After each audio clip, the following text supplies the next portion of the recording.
Super awkward FUN-CHIVE. You're listening to the Super Awkward FUN-CHIVE. Yeah. Welcome to the latest episode of the Super Awkward FUN-CHIVE. After dark. Almost.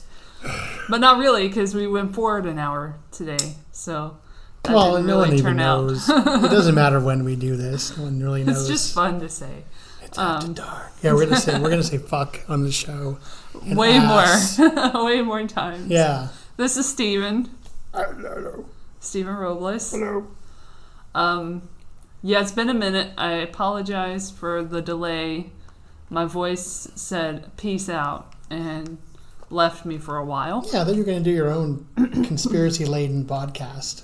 I was planning on it, but then my voice was like, bitch, no. Bitch, I'm going to take a break. Also, I have a cough, too. Not coronavirus. Yeah, none of this was caused by coronavirus. None of it. It was just regular shit. So, yeah, there's a lot of paranoia out there about that, and I'm sure Twitter's making the most paranoia, of it. So much. Twitter loves paranoia. I mean, I know you ride the bus occasionally. Yes, I was on the bus and somebody heard me coughing because my throat was affected by the AC in the back, which was at full blast.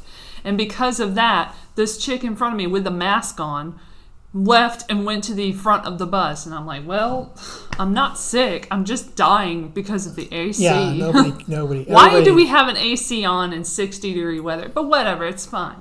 It's fine. Everybody's so angry. You know, it's funny because, it's another example of sort of this like media-driven hysteria. Yes. And even though and I do believe, here's my conspiracy theory. You'll love this. I do believe it's an anti-Trump thing because President Trump comes on TV and he's like, look, don't panic. Like, just go about your daily lives. Mm-hmm. It's not any worse than the flu. Like, just deal with it. And people are like, oh my God, listen to him. Oh my God, it's blah, blah, blah. Oh my God. He said it's a hoax. A Democratic hoax. I didn't hear that. I didn't hear that either, but I listened to him saying, like, be calm, like, keep cool, like, everything's fine. It's not this big deal. And then the more he says that, the more the media is like, no, you gotta run. No, you gotta hide. Oh my God, all these things, blah, blah, blah, blah. And it's just like, I don't understand what benefit there is in driving. But why, though? Like, it's to keep people docile and in their houses. But they're not, in their houses, I guess, yeah. But it's not docile. Like, it's agitating. Compliant. It's not even compliant. Like, they're forcing this fear on them.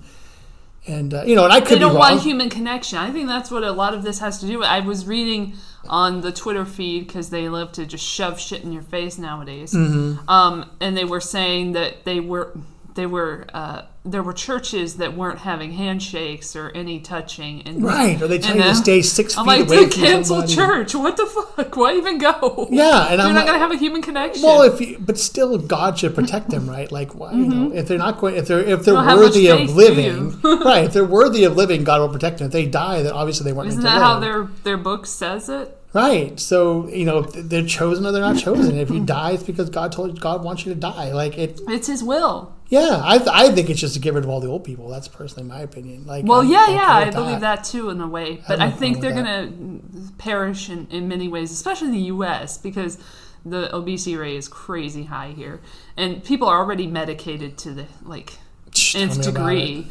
And doing stupid shit and eating stupid shit. Well, there's like people, So that's why there's so many cases here, because clearly a lot of people are unhealthy.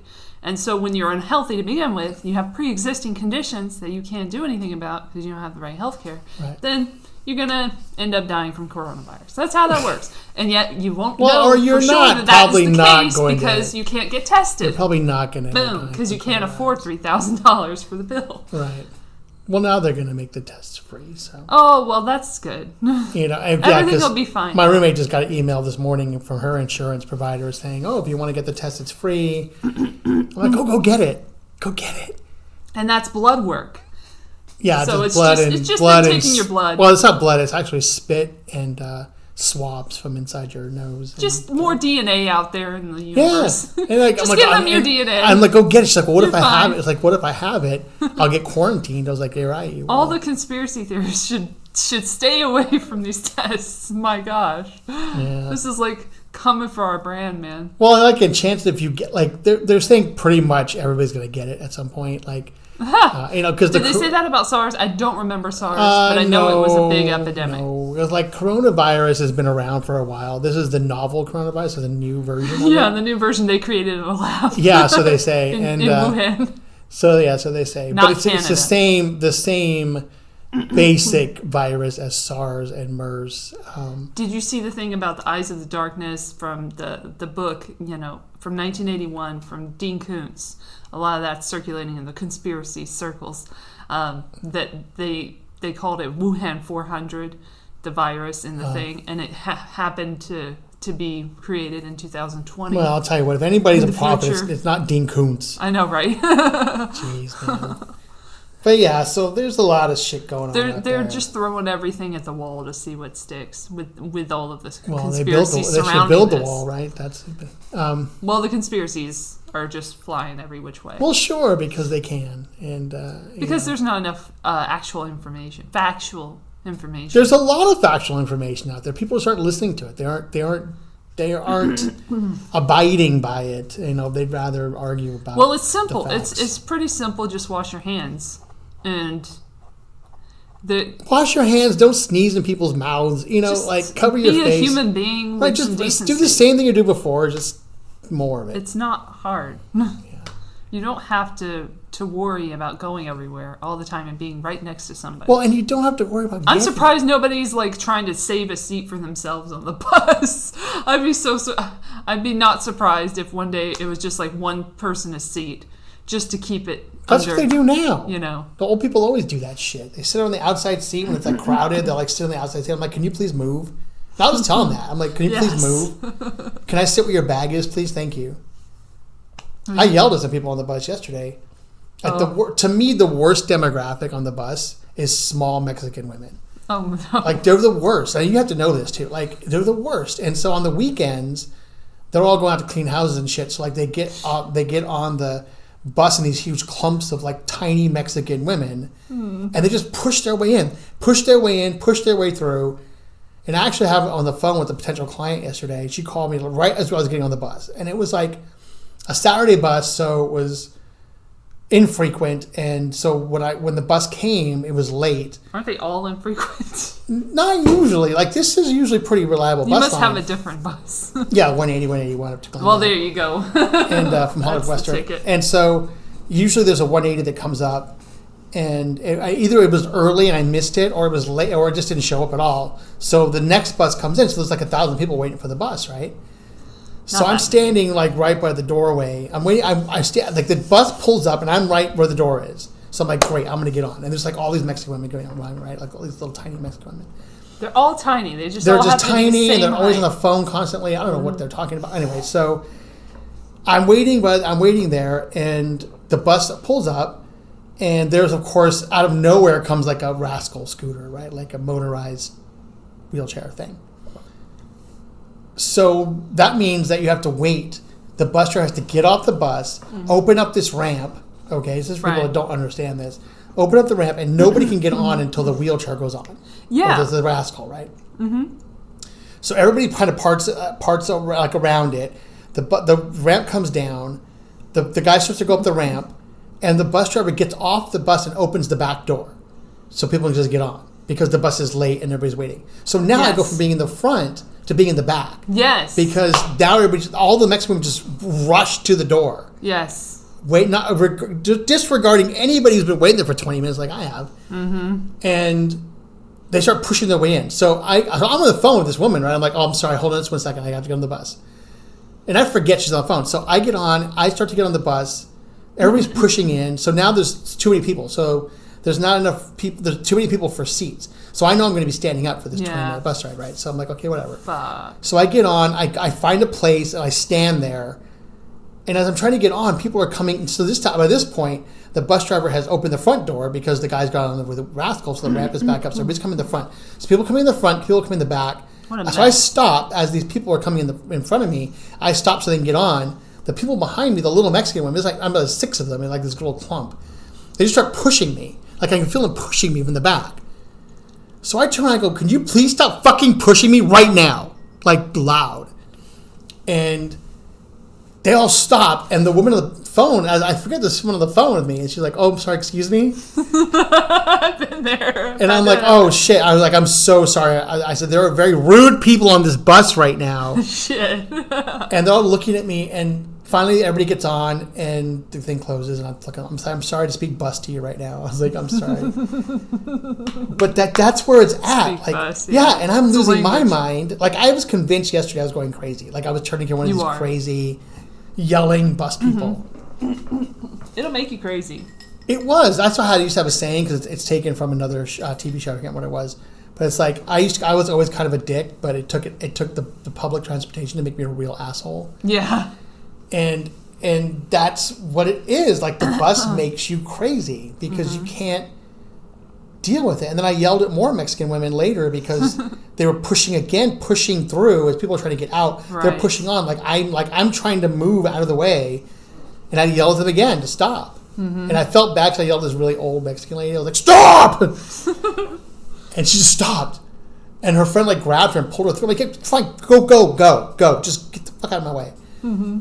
And you lose your mind, man. And people just, There was that one time I told you, but not on air, on air, fun. But that incident where I was waiting for a wheelchair person to get off the bus so that we could get on the bus at the Hollywood and Highland stop one day when I was on my way to work. And this woman was behind me, and there were scooters, in my area, these scooters that they have in LA where it's like bird scooters. Yeah, you rent them or whatever, right. And you do the ride. And they're right behind me. I can't move. I'm stuck between the scooters and this bus.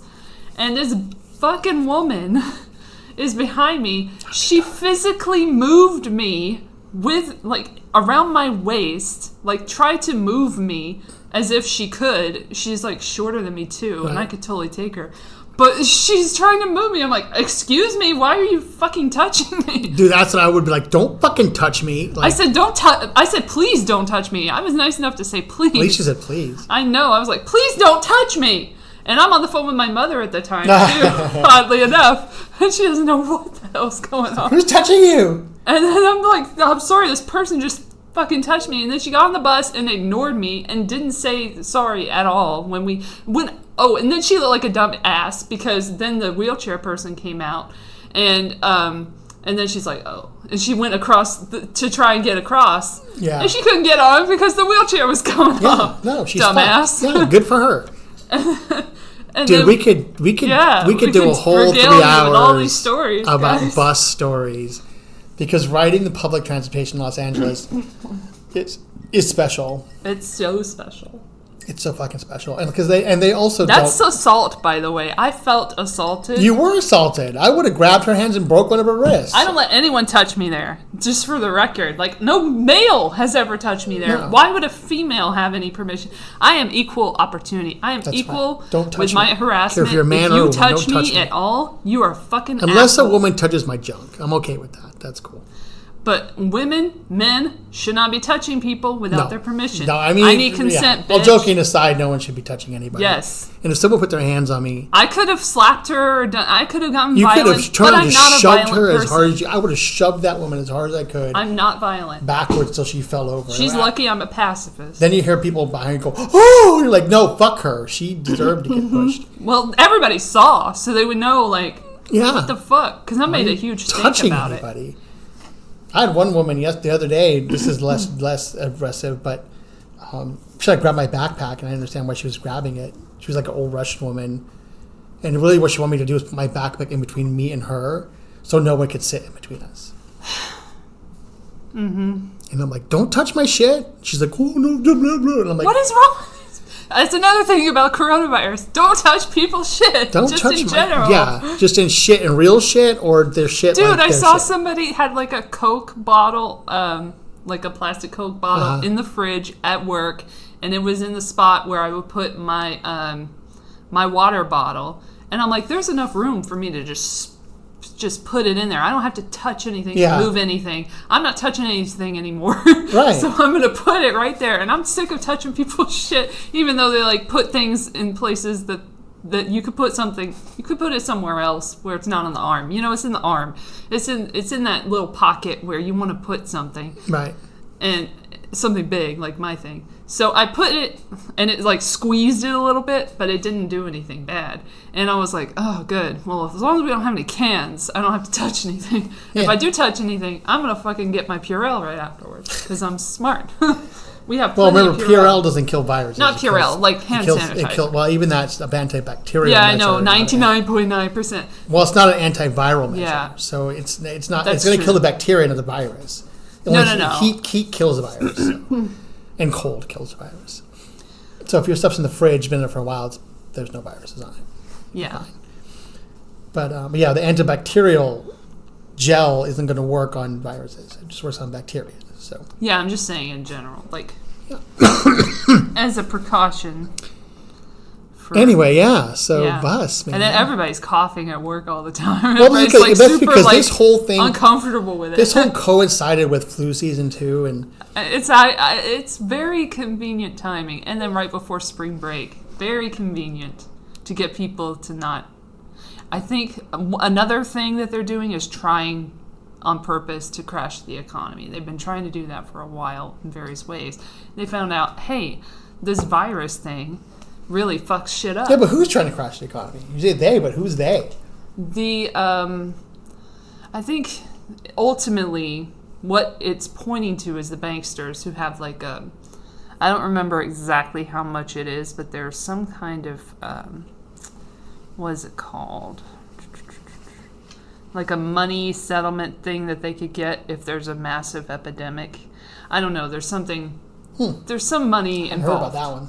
But I don't remember the exact number and everything. So yeah, because I mean, Trump's saying go out there and do your shit. Like he's go out there to do your business. You know, and that's not what the consensus is in the media. Yeah, and people are out there buying up all the toilet paper and the media is throwing that in everybody's face. Hey, look at what's happening. It's all chaos. Da da da. No, it is. I was listening to the governor's speech today about the boat that they're bringing the boats in from Oakland. And okay, another thing. Cancel the cruises. Why were there cruises after 2/25 or whatever the fuck? Like, why even have a cruise? Why would you get on a cruise? Are you that dumb? Because old people are angry, and like if you cancel their cruises, then. But you can cancel South by Southwest for the young people. They'll be fine. So stupid. Well, that's because no one was coming. Like, or the Olympics, possibly, allegedly. Nah, it'll be over by then.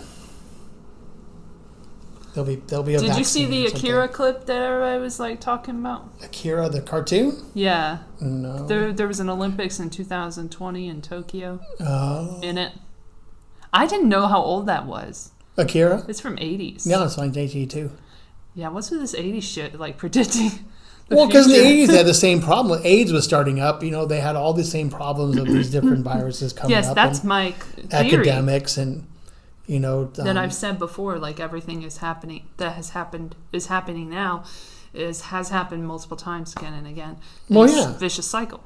Like someone put up a whole thing about every election year there's some kind of virus going on. Yeah. You know, it's like, and that's I can't figure out this one. They're already comparing this one to the Spanish flu in the media. They're like, oh my Spanish gosh, flu, is it as bad? like, I literally just Googled it at work, like, and in the search engine, coronavirus, just that. And then the first thing that comes up is like, is it as bad as the Spanish flu? And I can't read it. No, because there's not nearly the sanitation. That's the headlines you're seeing is like, well, because comparing people it to want things. they want to do that, and they want to try to Everybody wants to have everybody wants to be special. We've talked about this enough. Right, and everybody wants to have their thing. We got to talk about Joe. Joe Biden? Creepy Joe Biden. Sleepy, creepy Joe Biden. Creepy, dementia-laden Joe Biden. I don't understand what happened there. I have a friend who's very into politics. Well, he's always been weird, though. Well, but I don't understand how his resurgence happened, because I don't know anybody that was voting for this guy. I don't know anybody. Well, they fixed the election. Clearly. I don't know. I'm trying to figure out how that happened and why. They always do. I don't have no idea, because they were literally saying 145 people will show up to his rallies. 90 people were showing up. My friend has a theory that it's just all the old people who don't get polled, right? Who don't exist politically, similar to who don't go out to the rallies, the Trump thing, right? Just showed up and started voting. Or maybe they're embarrassed, just like the Trump people. Well, I think it's black people obviously pushed him in the South. And he's horrible for all people, but specifically them. Black people love him, and I think it's because he has that Obama stink on him. People are like, "Oh, he's friends with Obama," and they don't realize that wasn't a good thing either. He's his white friend.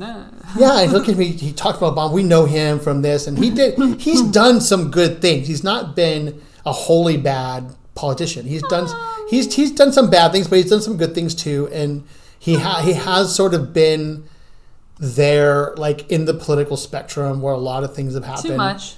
He's been there too much. But he's running for the Senate. Did you hear? That's what he's running for now. Joe Biden's running for the Senate. Oh. And I'm running for the Senate, and I need your vote. Yeah. Because you think of if I look at his main competition in the Democratic Party being Bernie Sanders. Bernie Sanders has been an activist for a long time. He has not been a politician all that long. He's not been a politician as long as Joe has. So I can see where people and they've done a really good job of sort of assassinating Bernie's character, which is really odd to me because I think he's supposed to be the underdog in this thing. Well, he's been just the like underdog. last time. It's like last time, but different players. Yeah, and they play up the just a little bit socialism different angle, which I have no understanding They're just of doing a capitalist thing.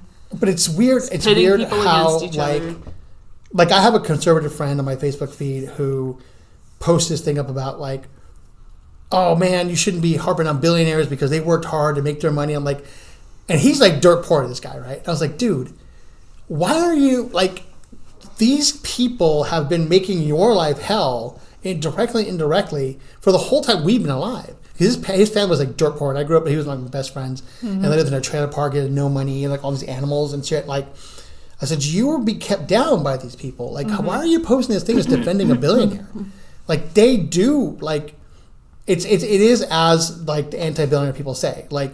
They did make their money. I give that. All right. I say someone like Jeff Bezos who didn't have a lot of money starting out. Came up with this idea, but he took advantage of the American system to make his money. Mm-hmm. He took advantage of American workers to make that money. Mm-hmm. He takes advantage of the international workers to make money. So he does owe money back. That is the American way. Right. But he does owe money back. His company isn't paying any taxes. They're not putting any money back into the economy. All the money they get from Amazon is going back into Amazon. It's not coming out and doing what it should. What the corporation should be doing is giving that money back. And he's not doing that. So now it's time. They've had their time. They had the 80s and the 90s to make their money and to save their money and to hoard their money. Now it's time to give it back. And it sucks. I know it sucks for them, but not really because, they use the example of, who's the guy who was just in the race? Mike fucking Bloomberg. I was just thinking of him. He did a money laundering scam. Good job, sir. Well, and he actually helped other candidates throughout the. Well, so did Trump, right? He's sort of like the Democrat Trump. And because he was just there to muck things up. But he spent $500 million on his campaign. 3 months he was in the race. Right, $500 million. And someone put a thing up saying there are 337 million people in the United States. You could have given everybody $1 million. It didn't have to go that way. You could have helped people with that money. That money could have fixed the Flint Michigan water problems, right? But funneling it into the Democratic Party. Right. It's all good. He's spending money on advertising and thing. It's sort of doing its way. It's making its way into the economy in other ways, but not directly the way he could have done something. And now he's putting money into I forget. I read something today, but I forget what it was now. But he was putting money into something else that I was reading about today. I was like, okay, fine. This is the same dude who was playing golf with Rudy Giuliani. But he's a New Yorker. I don't care. Trump that doesn't bother me because They all are in the same club. Those three people were New York politicians. Like Giuliani was a mayor. Clinton's wife, whatever her name was, Hillary Clinton was the senator from New York. The one who killed Jeffrey Epstein, right, allegedly. And Donald Trump was a New York icon. So like the one with the podcast coming up. I know. And I don't, how excited are we for the Hillary Clinton podcast? It's gonna kill. She's copying me so much. It's gonna murder the Obama Netflix thing. It will murder. It's gonna murder, dude. And it will murder. If you don't watch it, you'll get murdered, dude. It's like maybe she'll tell us what happened to Vic Thorne. That'd be great. Or Vic Foster. Y'all look that one up. It's an a biographer. He didn't write about himself. It's so gross. And then people Obama's going around now doing his shit around the world, and no one's asking him how much that security is costing him. How much is his security? How much are we paying for him to go around and make Netflix shows? I love when people get all bent out of shape about the relationship with Trump and Fox News, and then they don't give two shits about the Netflix deal that this motherfucker had, and he got a fucking Oscar for that American-made whatever the fuck it was, American Factory, something American, something factory. I don't know. He got a piece of that. I know, and it's like, but no one's. President got an Oscar. Hilarious. I was doing my research the other day on immigration, and because we were talking, someone was asking about Trump and immigration. I was like, well, he didn't start any of that. No, it's none all of this is original. Sure, W. Bush started it, and then just Obama in general, continued nothing it. is original. Right. I was like, so. I went back and listened to a lot of Obama speeches and Democratic speeches about immigration in 2008 to 2012. He was pretty rough. He's talking the same way Trump did. Yeah. And Bill Clinton before him. And Bill Clinton and Hillary Clinton and Chuck Schumer and all these other people. Bill Clinton was worse than Trump. They were way worse because the immigration problem. And Hillary Clinton wanted to separate the unaccompanied, the kids from the parents. Right. And say, if you can't live here. Or we have to, do something about it. And but Obama flat out said that his $8 billion immigration package basically was going to bring $1.3 trillion into our economy. It didn't. None of it did. No one seems to remember that Obama fucked up a lot. Yes. A lot. Nobody talks about Fast and Furious either. No, because they don't. Because they completely forgot about that. Or didn't hear about it. I didn't hear about it until after he was out of office. Right. Or almost after. And I'm feeling now Obama was great at doing was putting other people in his way.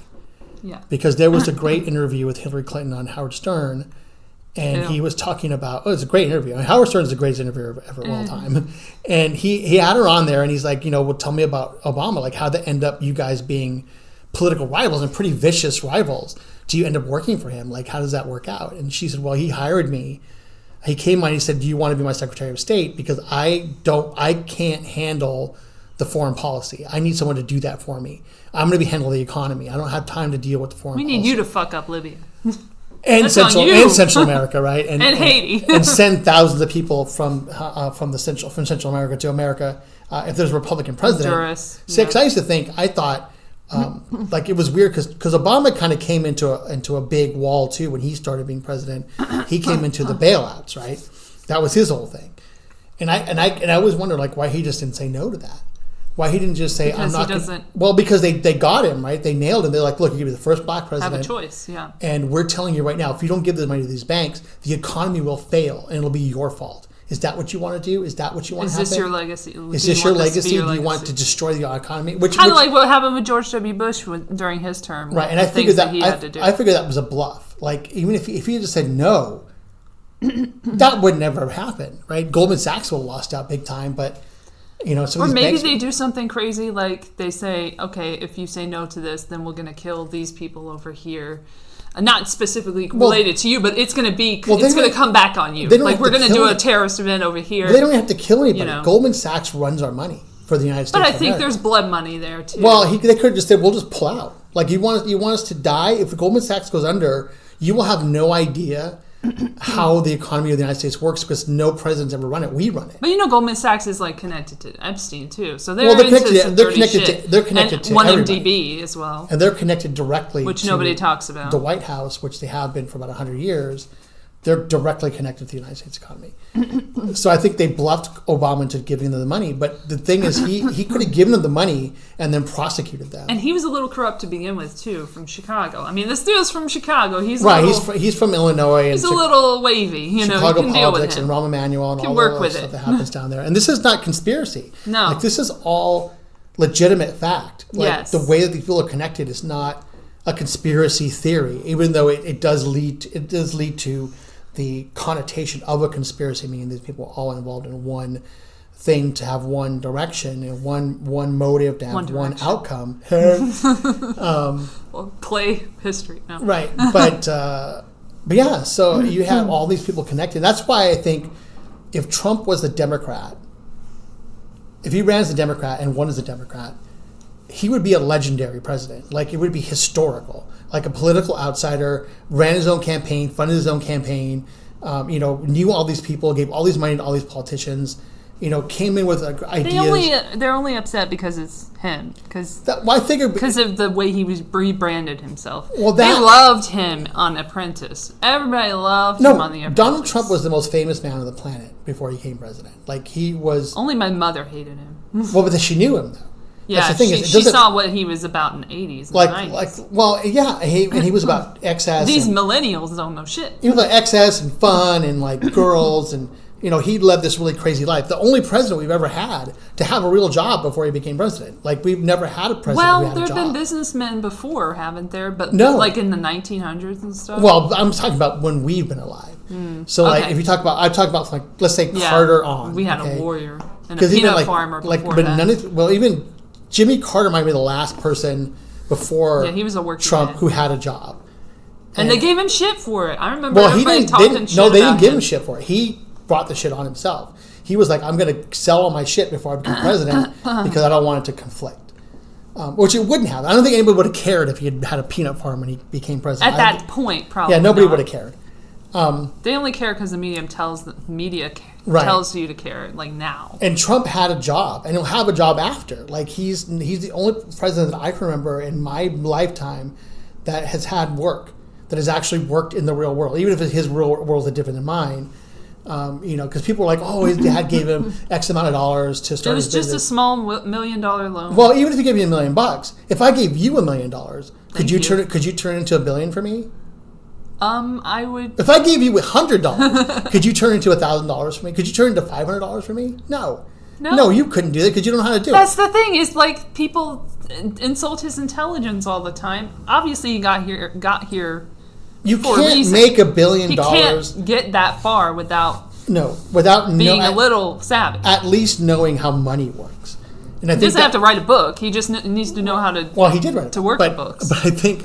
No, he doesn't have to, though. Yeah, like, he doesn't have to have I think his plan was sort of an Obama plan, was to come in and say, okay, I'm going to deal with making us money. Because that was his whole platform, was like, I'm going to make this country rich. That did not really happen, but the economy has gotten slightly better. Things have actually happened. And that's my friend was the other day, because we're playing devil's advocate with Trump, and I was like, I can already tell you what his campaign's going to be. I can already tell you, like, what he's going to play on to make himself win in November, because he's going to win. And it doesn't mean I'm a Trump supporter. It just means I know he's going to win. All he has to do is get out of Syria. Well, that doesn't even matter, because he tried to get out of Syria, and then eventually some of the Kurds popped up. Like, what the fuck? Like, how'd you guys care about the Kurds before? Like, no one cared. What does he have to? Let's see what he would have to do specifically. No, I'll tell you what he's going to do. To get the Bernie people on his side. Well, he's not. But there aren't enough Bernie people for him to. But the thing is, some Bernie people had in the past, in 2016, switched over to him from. No, you're right. What's her face? Because they're so close in platforms, like especially during the 2016 primaries, like they were so close. I'm not trying to advocate for Donald Trump. I'm just saying this is what's going to happen. He's gonna win. Sorry, guys. It is. It's inevitable because there's so many the media literally doesn't cover his rallies. And there's a pattern that has been going on since after Bush, the first Bush, which was Clinton, then Bush 2, and then Obama, which was 8 years. So everyone's gotten 8 years since then. So it doesn't make sense for them to switch it up and give him 4 right. The years. last one-term president we had was George H.W. Bush. Exactly. And then Clinton became 2. But here's what Trump's going to do. First of all, he's going to play the victim. He does that and well. He's set it up, right? I always think of these in wrestling. He also has the Q people too. Still, the Q people are still on his side. I've seen them. Well, I always think of this in terms of wrestling, because I always think of Trump has got his lessons from Vince McMahon, who runs the WWE, WWF, and how wrestling works. Because that's, to me, wrestling is the most magnetic form of entertainment that we've ever had in America. Like, that's the one thing that's been around since the invention of television to now, in a consistent form, has been professional wrestling. Because it's a soap opera that men can watch, right? Excuse me. And also women can watch, because it's got half-naked guys in it. I need more water. So Trump knows that a heel is, like, heel being a villain in wrestling is called a heel. Mm-hmm. And then a good guy in wrestling is called babyface or a face. That's cute. And the heels will always make a face turn, which means that at some point they'll become good guys, right? But the heel is something everybody loves. Like The Rock started out as a heel, Stone Cold Steve Austin started out as a heel, and Trump is a heel. Trump is playing the villain because he knows that villains are more interesting. But victims also, people love an underdog. They love to see people get trounced down and beat up, and the liberals do a great job of beating Trump up. They do a great job of making fun of him, of harassing him, and they love Trump. The liberals love Trump more than the Trump supporters do. They are obsessed. So like last night, I went to dinner with my roommate, and we're sitting at this table, and next to us are like these two liberal ladies, and all they do is talk about Trump the whole time. That's sad. That's all they're doing is talking about Trump and all the stuff he does. That's not important. All these things. But that's the thing is, it's the Howard Stern school of how do you make yourself famous. And how do you make yourself famous, according to Howard Stern, is you get everybody talking about you. And it doesn't really matter what they're saying, because there's a great line in a Howard Stern movie in his book, in his first book, Private Parts, where he talks about, they talk about his ratings and talk about like the response they're getting from the people that call into the radio station and like complain about him. And the guy's like, he's like, look, the average Howard Stern fan listens to the show for, his show is like 5 hours or 2.5 hours, 3 hours a day, right? He's like, so the average Howard Stern fan listens for about 2 hours. The average Howard Stern hater listens for the full show. And the answer that both of them give is, I want to hear what he says next. And that's what I'm saying. Like, Trump has it where everybody's obsessed with him. It doesn't really matter if they're for or against him. They're still talking about him. And if you want to think about a guy like Trump, he is fed by attention. It doesn't matter if you're saying good things or bad things, as long as you're saying something. And it doesn't matter. And people think like there was an interview with David Letterman and Howard Stern. They were talking about Trump, of course. And Howard was like, you could say anything to this guy. And David Letterman was saying the same thing. You can call him a slumlord. You can call him a womanizer. You can call him all these things. He doesn't care. It doesn't matter to him. And that's what people don't realize about the presidency, is that they can say all these things about him. It doesn't matter. And all he has to do is go on Twitter and be like upset about it. And suddenly he either justifies what the liberals are saying, right? Or he becomes a hero to the conservatives because they see him getting beaten down by these people who are intellectuals, right? Who are snobby, who think they know what they're saying, and they shoot their hero down all the time. So all he has to do is just use that. The best enablers of Trump are the haters of Trump. Oh, no, absolutely. And that's, again, and hate watching is such a big thing. Well, that's the school of wrestling, right? That's where that comes in, is that you present yourself as the victim. And that's the number one way he's going to play. There's currency in victimization. Big time. And the liberals play on it too. And Trump plays on it too. So that's why they can't do anything about it, because they've done the same fucking thing. Right. And so that's going to be the main selling point for Trump in 2020 in these coming up elections in November. Everybody beat down on me. They impeached me. Right. Look at all these things they did. Everything was a hox. And none of these things, none of them worked. Right. None of them worked.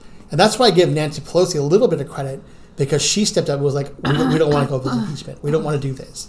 This is not something we should be doing. And a couple of other Democrats, because that's the thing I always look at the impeachment process, is that it shouldn't be political. Well, it shouldn't be partisan.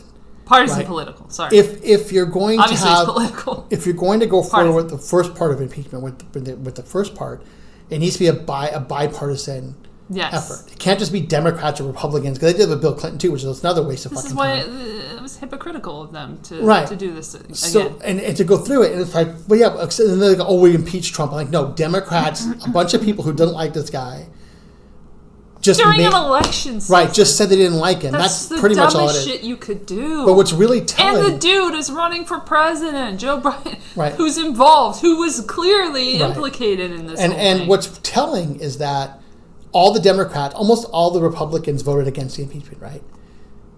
Or didn't vote. And then the Democrats, 2 of their people went over to the other side and said, I don't want to do this. That, to me, that's huge. Because no Republican switched sides and said we want to get him. And Tulsi Gabbard just said, "I'm present." I'm not doing shit. And so was one other person that did it too. And but the Democrats went over to the other side and were like, "No." I said that tells you something. Though I like those 2 Democrats because they're putting the country before party, like they keep saying. You got to put country before party, and none of what the Democrats are doing are benefiting anybody. So I'm like, so you get and not even themselves. It's not helping their numbers at all.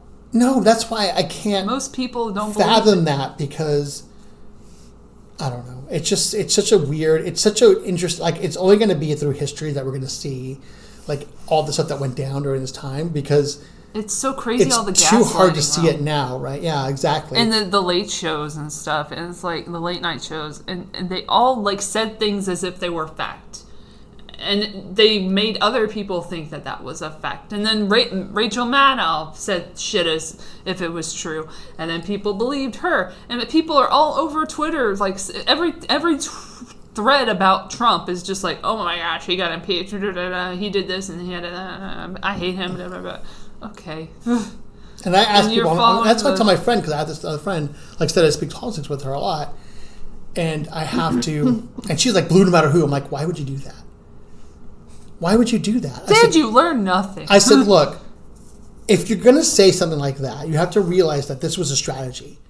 That the media, the liberal media, and the liberal party, let's say the Democratic Party, once they realized they were going to beat Trump, they started this blue no matter who thing, which is they make you so afraid of this person and so hateful towards them that you have no choice but to vote for them. I said that's all it was about.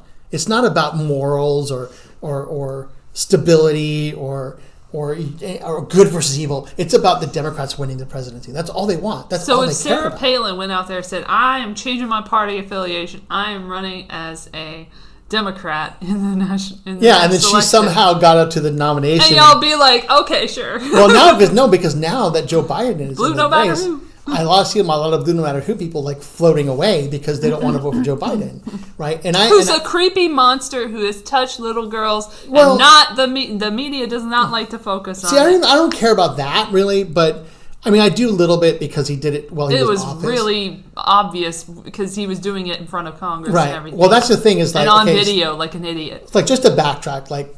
I was a huge Bill Clinton supporter. That was my first like election that I got involved in, like as a citizen, and like I could vote in. And you know, I can't. Well, I don't forgive myself for it. I stopped voting after that. But but I helped Bill Clinton get in office, and I did my job. A lot of people know. I did my work right, but I liked what he was saying about helping college students, like helping minorities, and like he seemed like a pretty down guy, and I was like, that's cool. And you know, he had a good relationship with his wife, which was way different than Reagan and Bush, where. You know, George H.W. Bush, where Barbara was sort of involved and then Nancy was sort of involved, but Hillary seemed really involved. And I thought that's the cool combination of people. A little too involved. Well, I didn't realize at the time. I was only 18, so yeah. So I campaigned for Bill Clinton or whatever, and I lost my train of thought. I forgot where I was going with this. And then he raped some women. Well, okay, right. Well, let's not say let's say the rape part never came out, but the affairs did. Right, yeah. So he was involved with multiple women during his campaign. A lot of this came out, and you know, my take and the liberal take was like, well, it doesn't matter because that's not something he was like. That's between him and his wife, and like his God, if he wants that. But that's something between him and his wife. We don't look at someone's character and judge what kind of president they're going to be. We look at what he wants to do as president. But weren't there rape allegations before he became president? Before he even ran? Yes. In Arkansas? Yeah, there were all kinds of things going on with him. But maybe it was just rumors at the time. Maybe people didn't believe there was rumors of a secret child, right? All this other. Yeah, because people believe everything now, but they're not supposed to believe anything in 1990s. Well, we had no internet back then. We had no instant media. We had none of this scrutiny. that happens really with Bill. None of the Me Too movement. Right, and so he stepped up and was like, he came on television and said, yeah, I did this stuff. I'm only human. I messed up. My wife and I are taking care of it. Right. He bit his lip. He looked up, right? And he got away with it. 3 affairs during his campaign, he still got elected president, right? Where he fucked up, if people don't realize this, is that the Democrats will tell you that the Republicans attacked him over a blowjob. They didn't. What happens? He lied in front of Congress that he didn't have sex with Monica Lewinsky in the Oval Office. That's against the law. And they found out about it. So he hooked himself up with an actual crime, and that's why. Thank you, Linda Tripp. Right. And so what a hero she is. Right, and I always think if he had just come up and said, you know what, yeah, I did. And people again, would have they would have let it go because people. I'm way more concerned about the rape than the. I'm not concerned about that. I'm not concerned about anything he did before he was president. Like that doesn't matter to me. If you want to get him for stuff he did before he was president, I'm also concerned about the Mainet, Arkansas, drug deals that he was. Right, but again, none of that happened if he was president. Like if he. But I am a little concerned about it as But if they want to get him for stuff he did before he was president. Then wait till after he's done doing his job, and then go after him. That's what I'm saying with Trump too. Like, they just want to get him in jail. Yeah, they really expect a fucking sitting president, to go to jail. No, there are people out there who are like, he's going to jail. No, he's not. He's not. And what world are you living in? I know. Do you want Pence to be president? No, you don't what do you want? They think, Nancy Pelosi will be president. That's not how it works. No, because Mike Pence isn't going anywhere. Like, he ain't dying. So now you have Trump who's done all this stuff before he was president, and he lived quite a life before he was president. And I look at the same thing, and I'm like, look, if you want to get him for that stuff, wait till after he's done doing his job. And the thing is, Trump never maybe he lied a little bit, but he owned up to it eventually, the whole fucking thing that they did with Stormy Daniels. Oh yeah, Stormy Daniels. I mean, when she came out of the woodwork with that horrible lawyer who's now in jail. What a funny story. And it's I've been naughty. It's just. He's been naughty with people's money. Yeah, it's just really strange, how suddenly people become so sexless when it comes to. Oh my gosh! And the way they went after, did I forget her fucking name? Melania Trump. The way that they went totally after her for her naked photos. Well, they tried. Yet they were trying to say shit about the arms. And Michelle Obama and people were going after it's also her arms being shown. Again, if Trump was a Democrat, they would look By the way, Michelle Obama, just for the record, was great friends with Harvey Weinstein. Harvey Weinstein was the projectionist at the White House during the Bill Clinton administration, and he had an event for young ladies in 2013, I believe, at the White House under Obama's administration. Michelle Obama was there, Blake Lively, Whoopi Goldberg. You can find this on YouTube under the White House. It's on their actual feed. Oh, they were all friends. And then the other one was Gail King. Gail King, who went after Kobe Bryant after he died.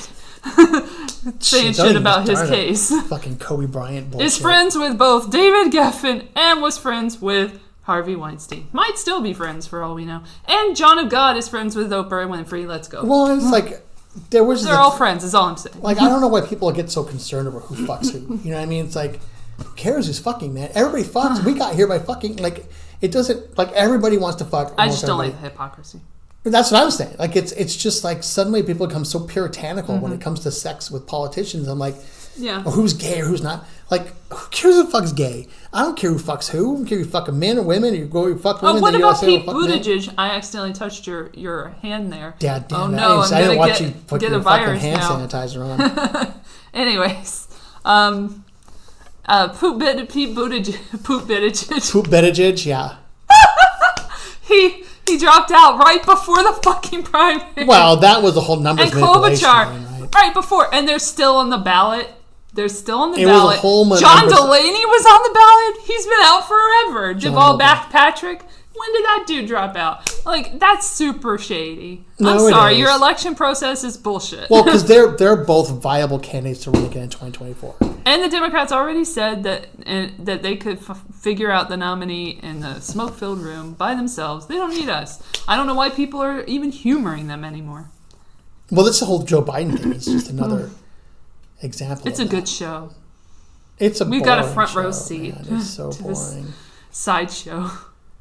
With the same fucking players almost. Because she might come in at the end. I was really looking forward to seeing Elizabeth Warren take Trump in the I know debates. you were. Poor thing. Because I feel like she's the only one. She didn't even win her state. No, I know. Number 3. Well, she was. I mean, my friend was sitting. I was at my friend's house again, the same friend, and she watches CNN on, right? So she puts it on. She's like, let's just watch this for 30 minutes, and see how many times they mention Bernie, and Trump, and Biden, not Elizabeth Warren, even though she's still at that point she was still viable. Mm-hmm.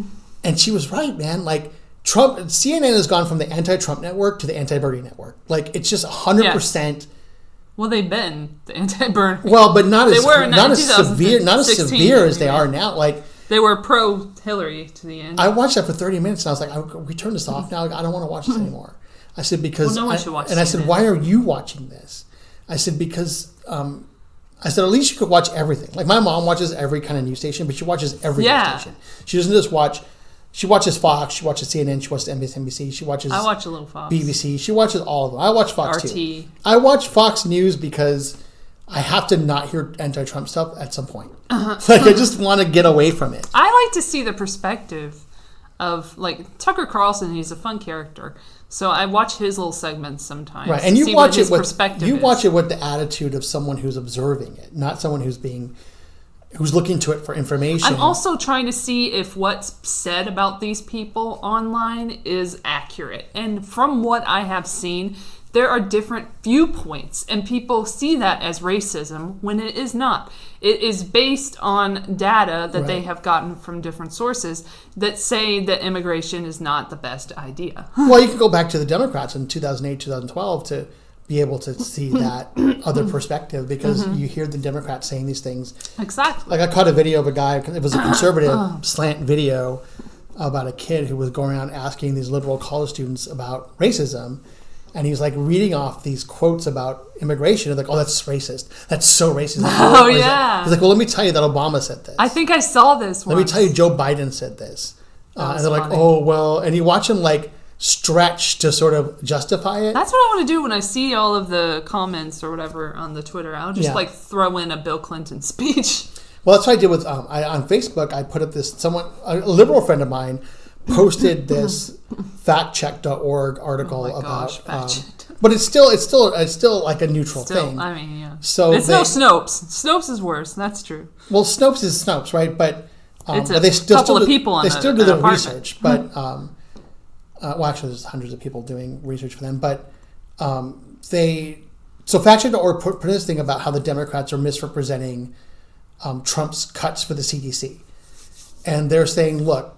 The Democratic leadership, Klobuchar, Biden. Nobody misses. It was pretty much every Democratic candidate except for Elizabeth Warren. And Bernie Sanders. They were the only two that weren't saying this, but the other ones were, and they were talking about how Trump's cut the CDC, he's cut the funding, he fired all these people. So Fact Check went through and was like, actually, no, he didn't. He tried to do it. And the Congress actually gave more money to the CDC. More politicization of an epidemic. Right. So I pushed this up there. I said, look, don't think for a second the Democrats aren't lying to you. This is why I'm disillusioned. They get paid to lie to you. Right. So this is why I'm disillusioned with my party. Is because of this stuff like this. Read this and find out. So I had friends on there going, oh, well, one guy was like, yeah, but they probably just messed up. They probably just made a mistake. They're just thinking on the fly. I'm like, politicians don't make mistakes like that. That's true. Politicians calculate every word that comes out of their own mouths. They have to. I said, so when they're saying Trump cuts the CDC, they're saying that Trump cut the CDC. They're saying he cut funding, defunded it. I was like, but this article clearly states that he did not do that. And in fact, the CDC got more money, and the infectious diseases got more money as a result of Trump trying to make cuts to them. And so Trump came on himself and was like, yeah, I did. Yeah, we fired a bunch of people because they weren't doing anything. So why are we going to pay all these people to do nothing? And if we need them, he did that in a lot of departments. Yeah, he's like, if we need them, we can hire them back. If something happens, like we can bring them back. Like no big deal. We can hire somebody else. It's not a big deal. But no one says that stuff. So I have my friends coming on stretching to the Democratic side. I said, listen, you guys, This is why Joe Biden is winning. This is why I have disillusionment in the party that I'm registered with, is because of you guys doing what you're doing. If this was Republicans saying this or Trump was saying this, you guys would be all over this shit. Like, oh my God, what a liar. Oh my God, look at this. And it would be essays and essays and essays about this lie. More hypocrisy. Right. I said, but because the Democrat, you guys are stretching it to say, oh, they just might have made a mistake. I said, just like Trump didn't say that all Mexicans are rapists, just like that. Like, but he wasn't allowed to backtrack and say, well, you know what I meant. Oh, that one really annoys me. Right. That was the first thing of this administration, was that was the first controversy. That was so and I remember thinking, like, I don't remember him saying that all Mexicans are rapists. I remember him saying that the Mexicans coming over in gangs are rapists, and they're kind of filtering in with this population. Some are good people. Right. Like, there are good people, but there are some bad people in there, right? The bad hombres. And I said, but now you're allowing this to happen for these guys because they're Democrats? I said, have you learned nothing from Trump? Nothing. They don't. I said, if he's done anything good, they deserve him. I'm sorry. That's exactly how it ended. Sorry. That's exactly how it ended. You get what you fucking deserve. That's how I ended that comment. I was like, you guys deserve Trump because you're not learning any lessons from him. The lesson is that you need to scrutinize your politicians a lot more than you were. And now I've watched all this stuff happening around Trump as everybody putting their eye on him. I was like, good, because now you're going to expose all the hypocrites for it. Yeah. Because when somebody gets into office, that you're going to be able to examine them and really hold them accountable. The way if you held Obama to that strict standard, yes, it would have been a lot different. We wouldn't have the immigration policies that led into Trump's immigration policies, which I think the zero tolerance thing is terrible. I think it's a horrible thing. But it's there's nothing else you can do really. The what was it? The DACA thing didn't work out at all. The DACA thing. I don't know. It really hadn't existed long enough for it to work, but it's almost like, I don't know. I feel like a lot of it's a Band-Aid for a big gaping wound. Well, it is. You need to actually fix the immigration problem. You need to filter everybody and nobody out ever did before. Filter them back in, because we did it in the 80s. We did a huge thing called amnesty, which was working. It was Reagan's idea to say, look, if you're in the country. Yeah, Reagan was really on that immigration shit. Well, because he was the governor of California for many years, and I think he saw that there's a necessary need for that working class immigrant to be here, because we need them, because no one's going to do those jobs. We all start out as immigrants, right. Really. So Reagan said, well, if you're here and you're working and you haven't gone through your paperwork yet, we're going to give you amnesty, which means you can go and start filing for your paperwork. So much better than and getting yourself done. Temporary. Right. You can go. Well, you can work to the temporary status if you've been working here and you've been paying your taxes and everything else. You can work, right? So that's why I started working immigration. Was at that point in time, was in the late 80s, when my grandmother ran a business that was helping people come into the country. Mm-hmm. She was overloaded with amnesty work. That's why I ended up working there as an 11-year-old kid, because she needed help doing that. And amnesty actually started to work. Because then you got these people in, you put them in the economy, you got them paying taxes, you got them getting paid a decent wage, and they were able to come in and they send money back to their countries or whatever they wanted to do. Whose idea was that? That was Reagan's idea. Like literally his brainchild? His people, I feel like he had smart people. And he was a smart guy. He was a smart... Well, not in a lot of things. Well... Not in Reaganomics. Well, but Reagan, see, that's another thing I have. Like, Reaganomics, i.e. trickle-down economics, it takes 20 or 30 years for it to work. It never got 10 years. Like, it always kept getting shifted around, so there was no time for it to work. It can work.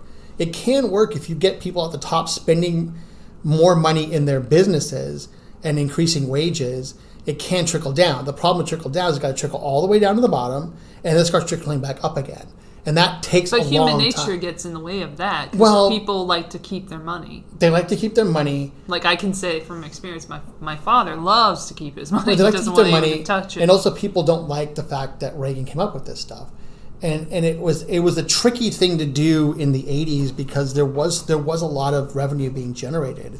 And the tax rates were high and things started to work. It could have worked if it had gotten a chance to work. It just never got a chance. Also, the Iran-Contra thing kind of put things in... Yes and no. I mean, disarray. it didn't really... I don't feel like the Iran-Contra really affected the political spectrum one way or the other.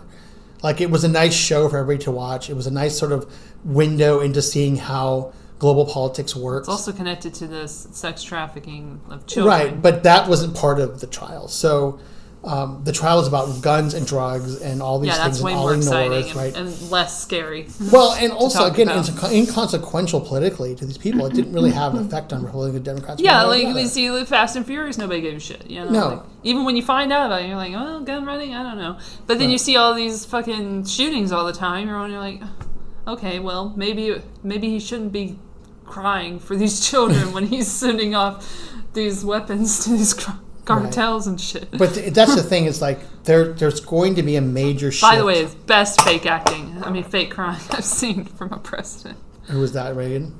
No, Obama. Crying for the children. Ooh.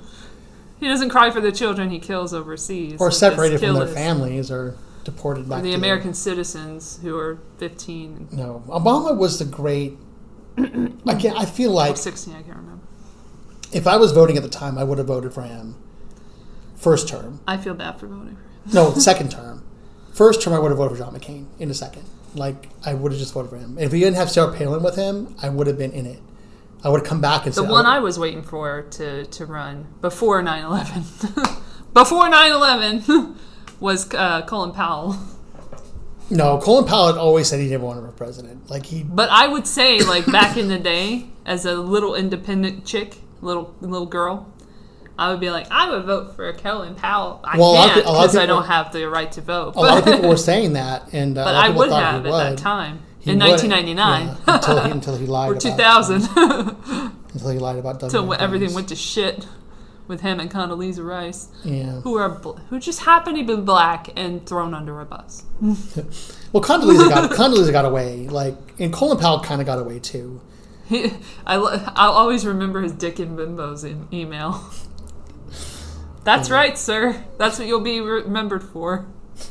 Not the vial of the WMDs in court. No, it'll be Dick and Bimbos. Bill Clinton's just Dick and Bimbos. Dick and Bimbos, man. He made Dickin' a verb. But, bless you, Colin Powell, for that. Yeah, he could have. I think people still look to him for some sort of stability, but he stayed out of the limelight. Well, for a while. he's come out a couple of times against Trump. Yeah. But I'm like, well, you lied about shit. Like, get the fuck out of here. Yeah, right. You have no credibility. You have no right. That's like Don Rumsfeld coming out and being like, oh my gosh, this guy's so corrupt. Like, Donnie, go back to your hole. My favorite was I watched the last Democratic debates, and right before that, they had an interview with Harry Reid.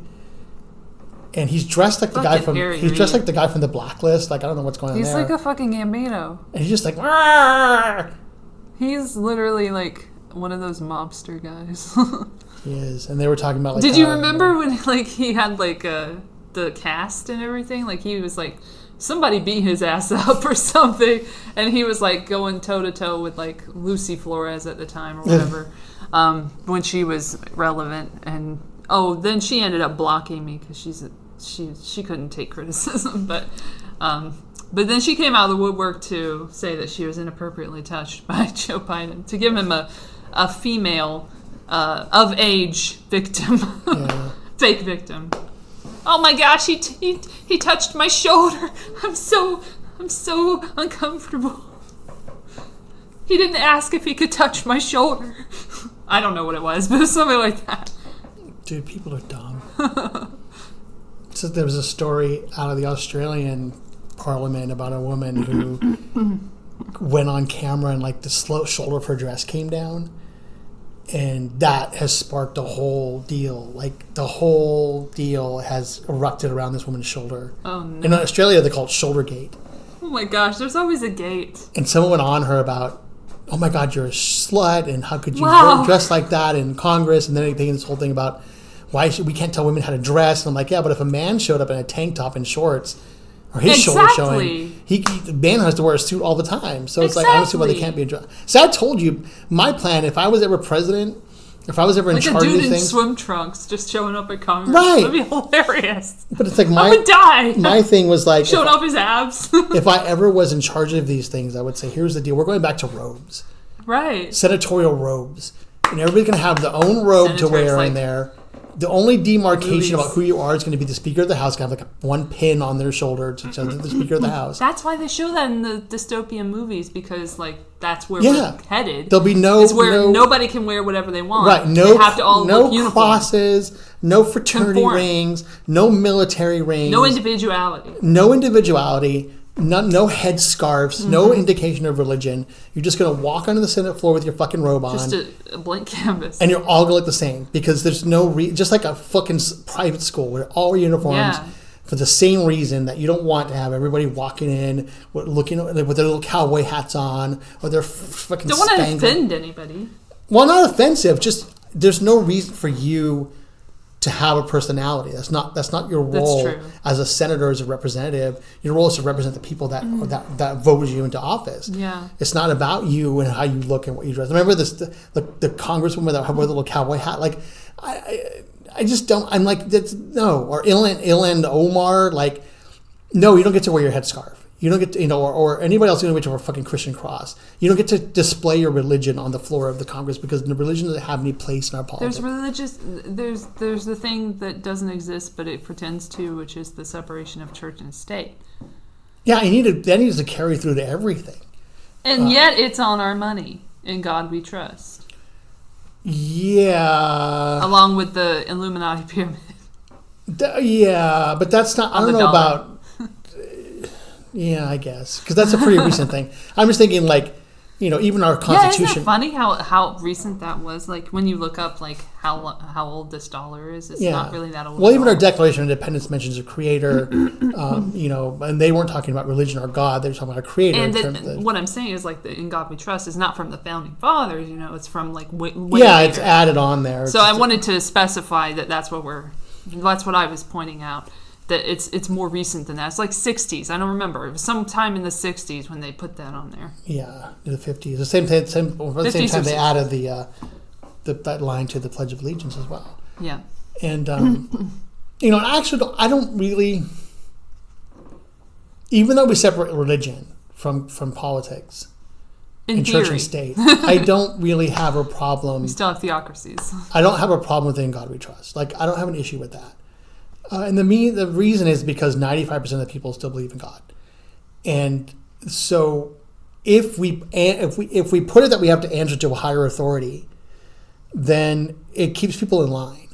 To those people, not everybody. Yeah. But it keeps people in line, and I think that if it's not enough to say your country needs you, then it's more enough to say, well, God's watching. Well, they go to God next, And that's worked for the entire span of human history. Yes, it is. So I don't necessarily have a problem with that, because it doesn't make me particularly worship God. No. But it does keep 95% of the population in check. So you go for the greater good, right? You pluribus unum. So you go for the many one, and you try to keep people together as much as you can.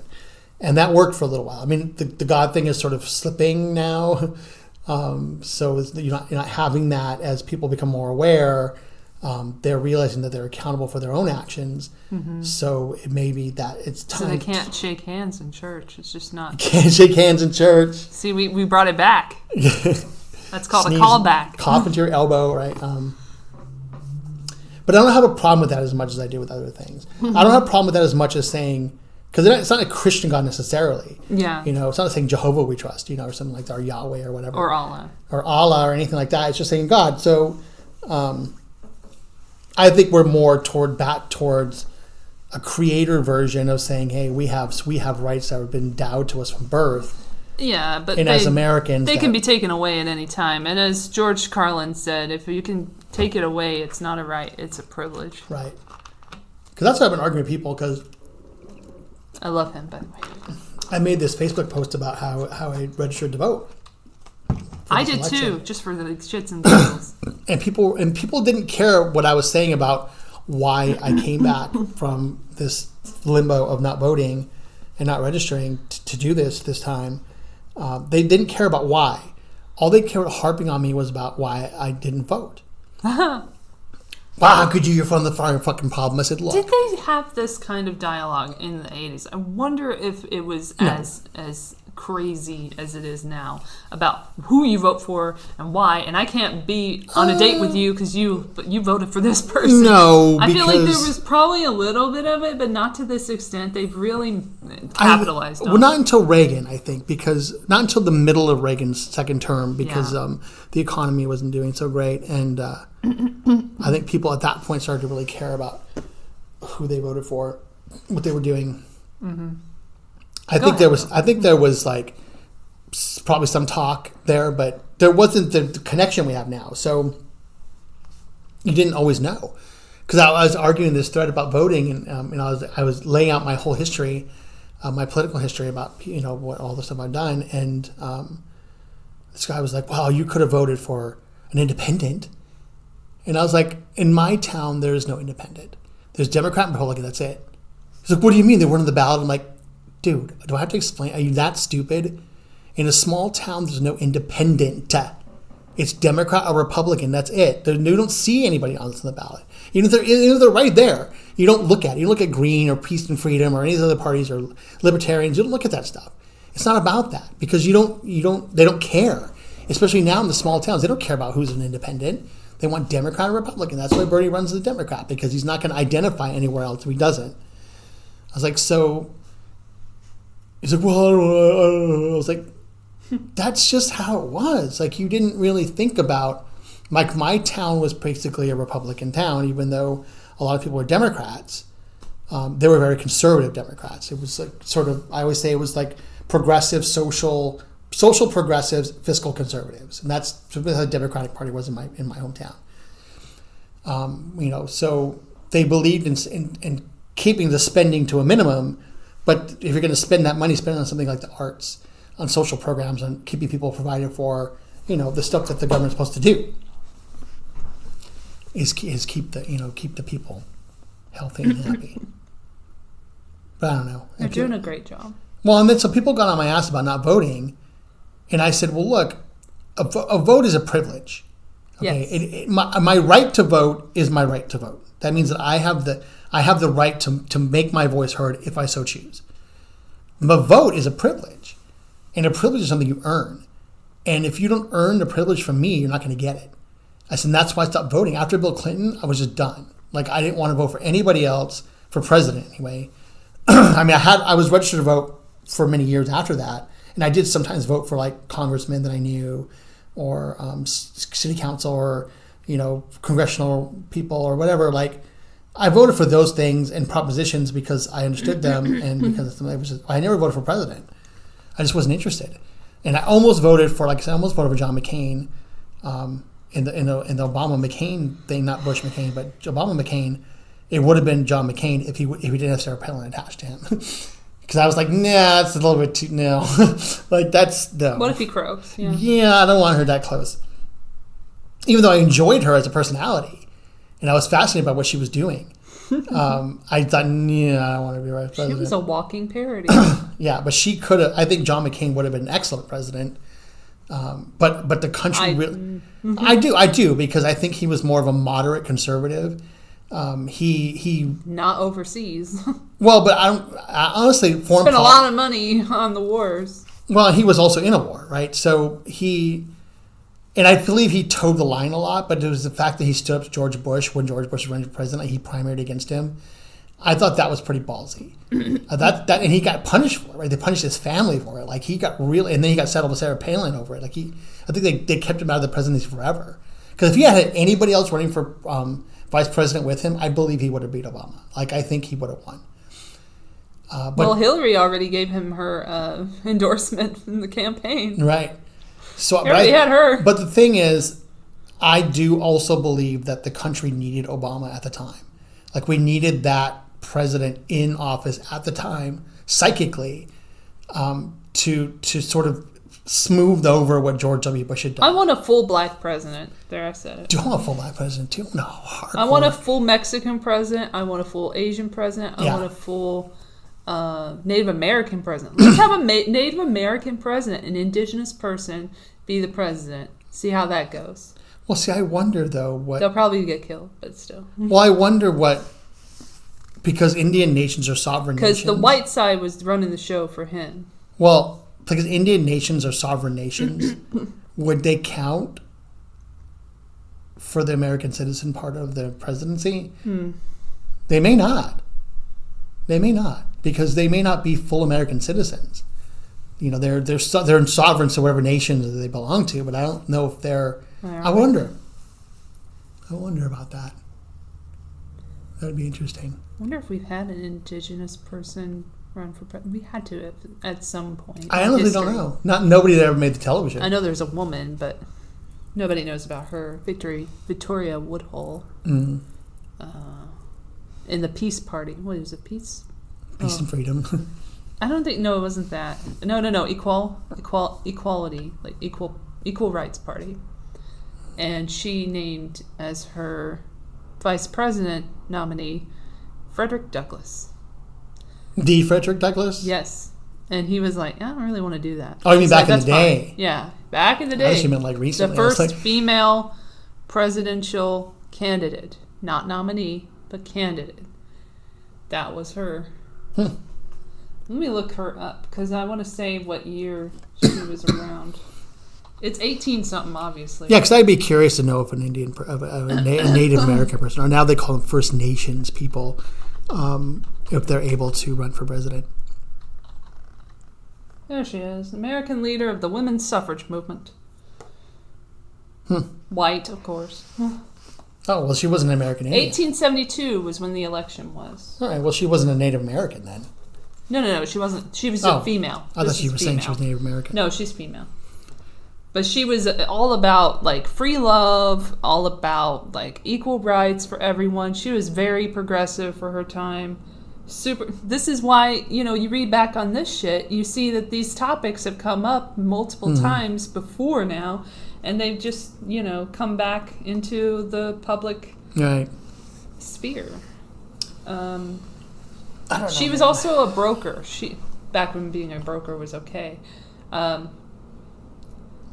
Brokerback Mountain. And her sister worked with her at a printing press. And oddly enough, she went after a politician in her pages and went to jail for it. And there were rumors of her being a prostitute. Sweet. She was Donald Trump of her day. She was newspaper editor. So they used the money they had made from their brokerage to found a newspaper, the Woodhull and Claffin's Weekly, which at its height had a national circulation of 20,000. Its primary purpose was to support her for president of the United States. So she was doing that before it was cool. So she was actually the Bloomberg of her day. Yeah, published for the next 6 years. Feminism was the weekly's primary interest, but it became notorious for publishing controversial opinions on taboo topics, advocating, among other things, sex education, free love, women's suffrage, short skirts, spiritualism, vegetarianism, before it was cool, and licensed prostitution. History often states the paper advocated birth control, but some historians disagree. The paper is now known for printing the first English version of Karl Marx's Communist Manifesto. She was communist before it was cool. In its edition of December 30th, 1871, and the paper argued the cause of labor with eloquence and skill.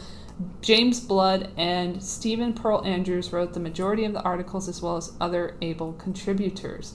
She published a story that set off a national scandal and preoccupied the public for months.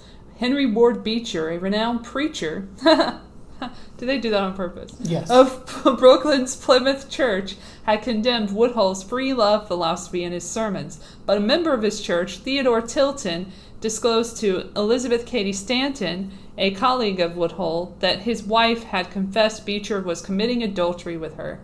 Provoked by such hypocrisy, Woodhull decided to expose Beecher. He ended up standing trial in 1875 for adultery in a proceeding that proved to be one of the most sensational legal episodes of the era, gripping the attention of hundreds of thousands of Americans. The trial ended with a hung jury, but the church won the case hands down.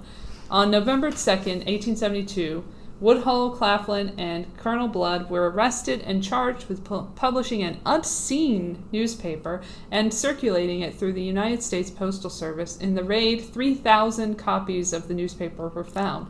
It was this arrest and Woodhull's acquittal that propelled Congress to pass the 1873 Comstock Laws, which I learned about in law class. So she's not as well known as her contemporaries like Susan B. Anthony, for example. But she did a lot in her time. Before it was cool. Before Hillary Clinton. And that other chick with the Ferraro. Janine, that's not it. Geraldine Ferraro. So, suck on that. Yeah, I remember Walter Mondale and Geraldine Ferraro ran. And I would have voted for him simply because he had a woman running mate. I thought it was really interesting. I need more than just a woman. Well, at the time, it was so scandalous. I wouldn't vote for someone based on their ethnicity, but it would be cool to see a First Nations person get that far. Yeah, that was one of the other lessons I was trying to teach people during the election was never vote just because. No. Never vote just because Democrat. Never vote just because woman. Never vote just because black. Because they're gonna. Never vote just because gay. Because slap you with the truth. Right. Because I think a lot of people voted Obama. The deep state exists, people. I think a lot of people voted for Obama just because he was black, and I think that was the wrong thing to do. I voted for him because he actually said that he would stop the wars, and then he didn't. He increased them. So then I was like, well, maybe I shouldn't vote for him again. Yet I did, because I thought, hey, well, you and the rest of the fucking country did, you know. You know. And I didn't know about Ron Paul. They wouldn't tell me. Or you could have went down in Pasadena, in Old Town, there, every corner there was a fucking, if it wasn't Ron Paul people, it was... I was not in L.A. yet. What was that other guy's name? There was a guy that, it was almost like the Bernie Sanders of his day. He was like... the only one I know is Ralph Nader. No, it was LeVar... Burton? No, not LeVar Burton. What? I forget. I remember the people that were campaigning for him had like, you know, those golf caps on with the suspenders and the wife beaters, and like they were out there going, "You need to look." What the fuck was that guy's name? Like, we don't have time. I know. I don't remember what his name was. Let's wrap everything up in a bow. I don't know. I didn't like this show. I have to say I didn't like it. Hey. No, I didn't. You were there. I know. I was here and I was talking about it, but I was hoping to talk about other stuff. Aww. But it's just this is how I talk about all the time right now, and it's like, I can't. It's just so. Well, now we got it out of the way. So that's tedious. the good thing. We didn't talk about the Oscars. We didn't talk about. You didn't want to talk about the Oscars. I'll talk about the Oscars. I don't care. Okay, what was your favorite win? Favorite speech. Because those were a doozy. I don't know. I mean, I didn't really watch it, to be honest with you. I mean, talk about it. You didn't watch. Well, I mean, we talk about the winners and stuff. I mean, I didn't really watch the show. You didn't see the clips. I saw Brad Pitt's speech. That was dumb. I saw Bong Joon-ho. Bong Joon-ho. Yeah, I saw that. I saw Bong Joon-ho, whatever. Yeah, Bong. Bong. My friend got kicked off Facebook because he put bong, like really excited, and they kicked him off Facebook for it. And he's like, no, not that kind of bong. Oh my gosh. Although someone should do an edit. They will. They probably have. Yeah, I don't know. With the bong. I thought the movie selections were okay. I still don't understand the whole Parasite thing. Like my dad, my dad's very conservative. He called me up. He's like, Duke, I can't believe the fucking movie won. And I knew he was talking. I told you it was going to win. I knew exactly what he was talking about, right? And I knew exactly what he was going to say. He's like, it's not even in English. I'm like, yeah, I know. Gross. Dad. I said, I know. And he's like, well, how could it win? You know about these things. Why did it win? I said, you're half right. Okay? I said, there was a movie that came out the year before called Crazy Rich Asians. And people were upset that it didn't get any awards. So I don't know why it would have. This was way better than that. I said, so now there's a big push towards Asian representation. And this movie, it wasn't my thing. It wasn't bad. I don't know if it was Oscar caliber, but it wasn't bad. And it was an Asian push, so they pushed. I said, so you're half right. It was a corporate push. There was a lot of corporate hands in play. I said there was definitely in South Korea. I said there was definitely a PC angle to it. I didn't get that. No, there at the beginning. Absolutely was a PC I didn't get that angle in the marketing at all. And I said, so there's definitely a PC angle to it. I said, but you'll never see it again. You'll never see it happen again ever.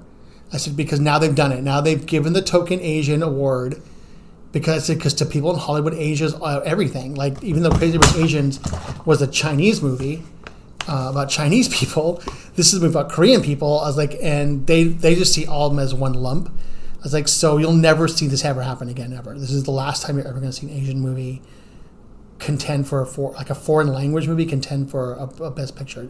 Never again. I said, so they gave it to them. I said, so they kind of had to do it. It was a safe choice. It was an easy bet.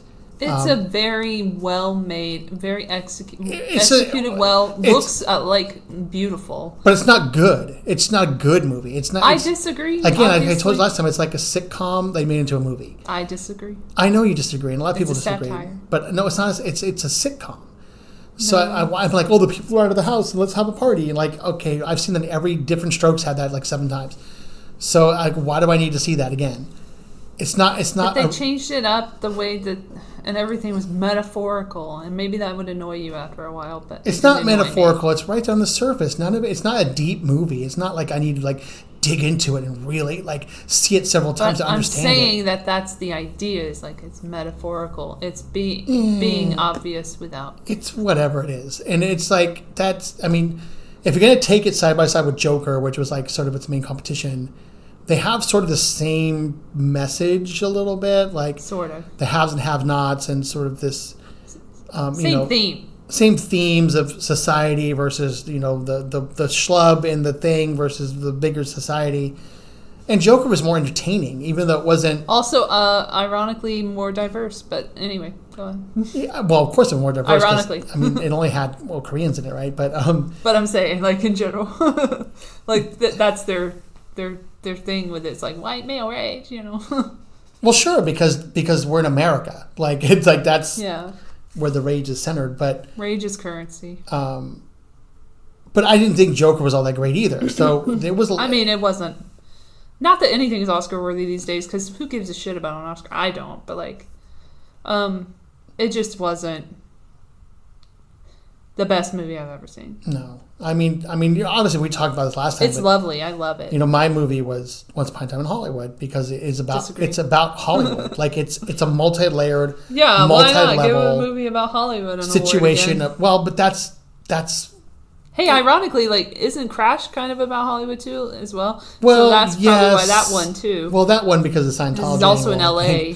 Because Paul Haggis was a raging Scientologist, but until he wasn't, until he went against them, and now he's like persona non grata. Well, he went against them because they were bashing his sister, and that that's it's funny the reasons that they go against this fucking party. Well, it's because his branch of Scientology, fake religion, his branch of Scientology went against Prop 8 or went for Prop 8. Yes, it has to hit home. They went for Prop 8, and he was like, "Well, I don't want them to be doing this," and the church was like, "Well, we didn't know they were spending the money there," and he's like, "Yeah, well, my sister is gay. Like, I'm not gonna support something that is trying to hurt people like my sister." And even though Scientology was like, well, that these people did it without the church's knowledge, that they kind of just did it, he was like, I'm done. And so he went out. He actually kept his mouth shut until they came to his house and stood on his lawn and tried to intimidate they did their him. whole, what do they call that? Fuck. Whatever that is. What do they call it? They call it something. And they harassed him. Free game. No, free something. Free something. I don't know.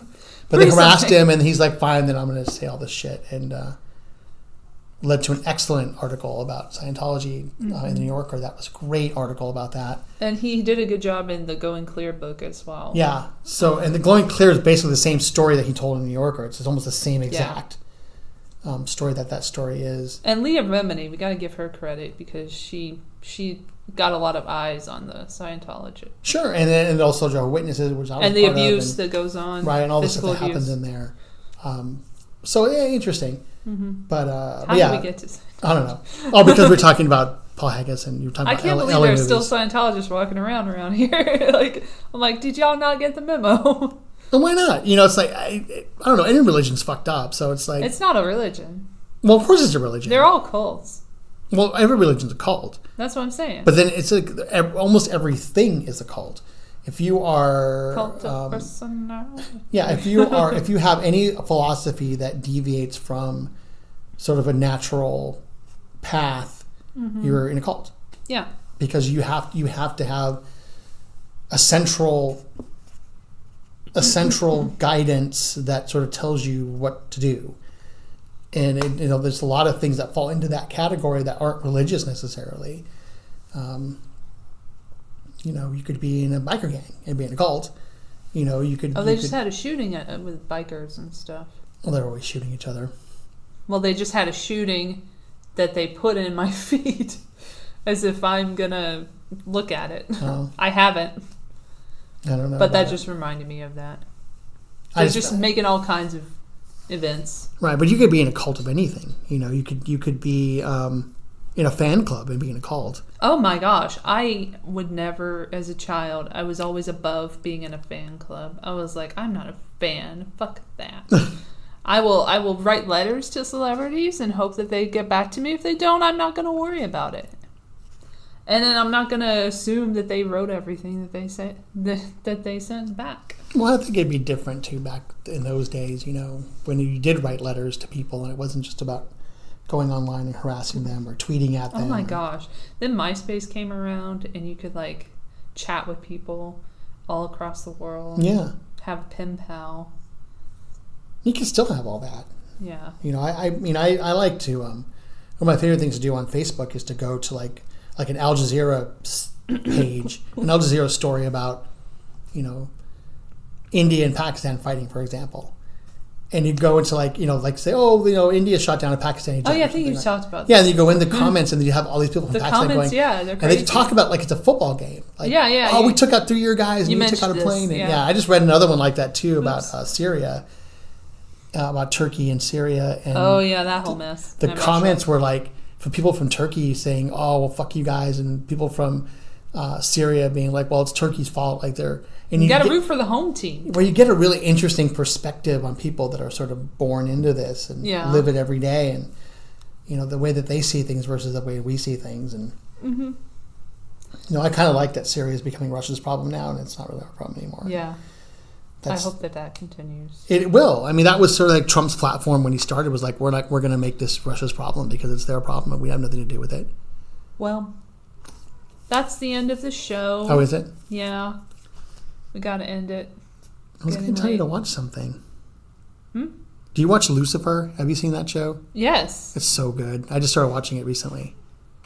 I wish it would go further, especially since it's on Netflix now. It could go further. Well, they have this season coming up, and they got another one after now. Yay! So they decided. I love Tom Ellis. To season 6. Which one is that? Is he Lucifer? Yeah, he's so great. He's okay. I'm starting to realize now I'm in the second season, like the middle of it. I'm starting to see like the cracks in it because I love the first season. I thought the first season was fucking amazing. Yeah, I think it had a lot more life to it than the following. Because once you start getting the characters settled in. And he was sexier. Not sexier, but like... He was more roguish. And he had a more sexy personality. Yeah. And it's like, now there's so many characters involved because like him, his brother, the cop, the detective. The therapist. The therapist is now like a major character. The mother... What's her face? Yeah, then the ex-husband, and oh shit.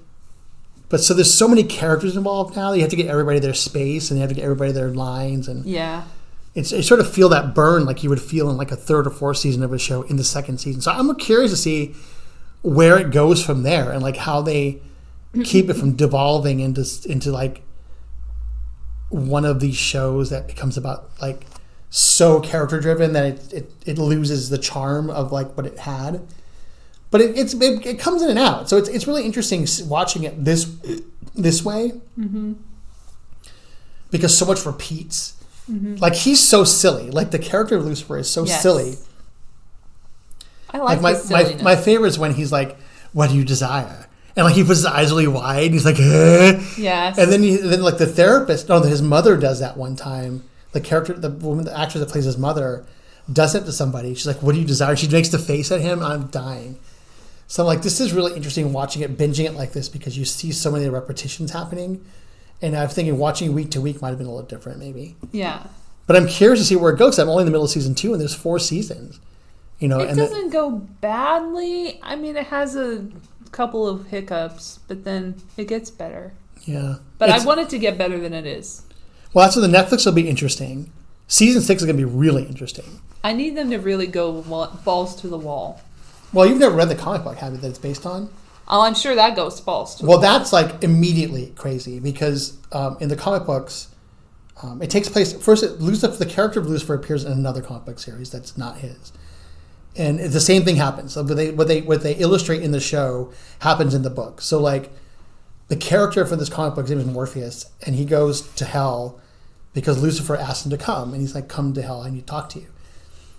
So he goes to hell, and he says, "I'm going to quit. I'm done. I don't want to do this anymore. I'm putting you in charge, and I'm leaving."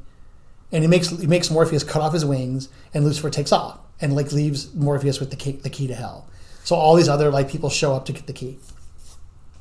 Meanwhile, Lucifer's just on a beach someplace. Like he's like a blonde-haired, blue-eyed British guy, and he's done. Actually, I think he might be Australian in the book.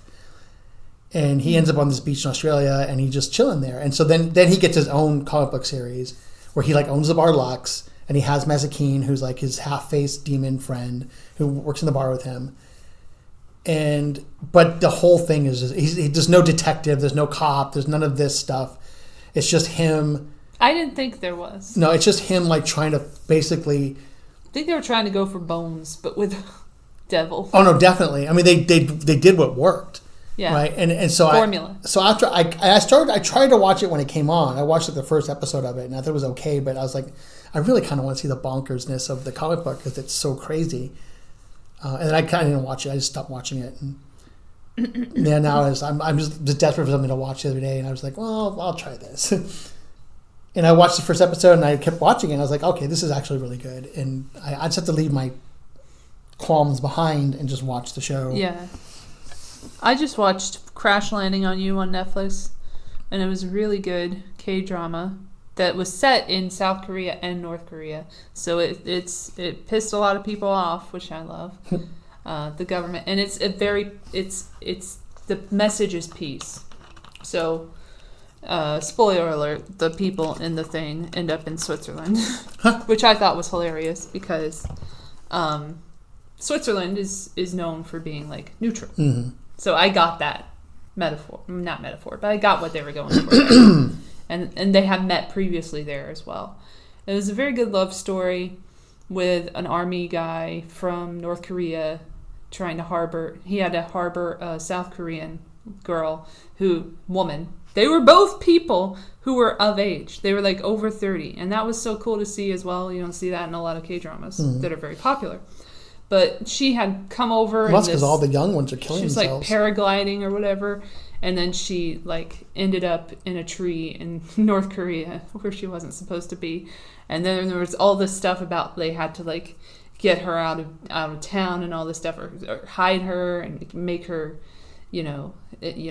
just like his like girlfriend or whatever, to like have people unaware as to what was going on. And then it became this whole big thing to keep them apart, where they had to like keep their distance because of the countries having their issues. So it was a good example of like the government running the show, and then at the same time how that like affects the relationships within these two countries. It was really cool to see, and it was like really popular too. Unfortunately, they killed one of my favorite characters off. I couldn't even. I was so upset because the way they did it was so fucking rude. They did it in an ambulance. He was like on his way, and he got shot. And then he dies. And then the dude, where he like goes to code, I guess. And then this dude in the corner is just like, yeah, I'm not gonna do anything. The paramedic just doesn't even give a shit. And it's just like even worse than like having him die like in a hospital or whatever. They couldn't even do him that service, like to have him in a bed in the hospital. And what's that one called? Crash Landing on You. Okay. It was very popular. It was trending on Twitter at the finale. It had 16 episodes, I believe. And then now I'm working on the end of Crazy Ex-Girlfriend because I missed that originally, and now it's on Netflix, so I'm catching up on it. I'm on episode 12 of the 18-episode finale season, which is really interesting because they brought back a character that was my favorite, but he's been recast, so I'm very conflicted. And I like this other character that was kind of brought on in his absence and has developed his own like growth and everything as a human being in the show, not just as a love interest. So he's a love interest of the main character who does not have their shit together. But now I don't know who to root for because they brought my guy back and I'm like, damn. But now he's Skylar Astin. I don't know what to think. Yeah, but he sings well. I watched some of that show. I got a little bit repetitious for me, so I stopped watching it. But it gets really crazy in the last season. Yeah, it's almost like, do you ever watch Kimmy Schmidt? Yeah. It was like that got to be so tedious to me. Like I thought it was really funny. Yeah. It's just like, I do like that it has an end point. It is nice to watch a show that's going to end. No, I like that. It's going to have a finale. I'm waiting for it. But I don't have to worry about being left hanging. No, I do like shows that end. Except Lost did not end well, so that was a different Really? I thought story. Lost was fine. I mean, it did what it was super meta. The message boards were saying. Like, we had message boards back in the day, guys. And where they would discuss Lost and what's going on in the story. And they'd be like, we got to tie up these loose ends and everything, and the story, and Dharma Initiative, and all this shit. And then they were like, oh, well, what if this is purgatory? What if this whole thing was purgatory? Right. And then, boom, you watch the finale and you're like, oh, shit. They saw that. Okay, fine. Don't answer the question. I thought the end was super meta. But it was very religious-y. Interesting. I guess. It was just, I thought it was, I thought they were more talking about. It was always about faith. I always thought they were talking about more about the show itself than they were about anything else. Like, it was even more so about the way that shows die. And I think that was interesting to me, that they went so meta in the thing that there's so many levels to it. That's why I thought it was successful. Because I'm like, you're going to get people talking about this forever. Because there's never going to be a consensus about what it's actually about. And they had the most expensive pilot episode of their time. Well, in the show, I mean, they got their money's worth. I mean, the show was great. It was one of the best opening pilots ever. No, it was great. It was theatrical. It was a great show. And I think people are more disappointed that it ended. And like, the problem with having... You're always going to piss people off. Well, and the problem with having the internet is that when it comes to television shows, that nobody's going to be happy because everybody wants and thinks that they have a better idea. And it's like you just have to remember everything because it's all in front of them. Like they can go back and look, hey, but you didn't talk about this in the finale and da-da-da. And it's like that's hard, I think, for creators to deal with because they have their own idea of what an ending is and like what they want to do. That's what happened with How I Met Your Mother. I don't know anything about that show. Well, what happened there was the creators had already found an endpoint in the very beginning of writing the show. And they're like, you know what, this is going to be great. We're going to have these two characters, their love interests. We're going to play with the audience for a while and get them back together. But all this shit happened between episode 1 and episode whatever the fuck it was. But the last episode that didn't make sense for that story to end that way. Right. So when people saw the story end that way, they were like, what? These people haven't even been in each other's lives in a romantic way for like 2 seasons. What the fuck? Why would you get them together in the last episode after his wife dies? I'm confused. Yeah. It was bad. And then they tried to make they were going to make a spinoff, How I Met Your Dad, and that went nowhere. That was just in development hell for a little while, and then it went nowhere and just never saw the light of day. I think the writer's strike killed that one. Yeah. Class writer's strike. Oh, the writer's strike killed one of my favorite shows with Courtney Cox in it, amazingly, which was called Dirt, which was like really cool at the time. I might have watched very the first edgy episode of that. Was she like Private Eye or something? Yeah. Yeah. Or no. Gossip Brag. Yeah. Oh, it was good. Yeah, I think I watched like the first episode. It went after TMC so hard. Oh man, and celebrities, like just in general. And I love the character that I forgot his name. It's something with an H. Could you stop? Okay. No. Okay. Anyway, Yeah, I liked the relationship she had with this one character who seemed like he wouldn't be her type at all in the show, but then they just had some great chemistry. And it just sucked that the fucking writer's strike happened and then that got canceled on FX. What was your favorite show ending of all time? Show ending.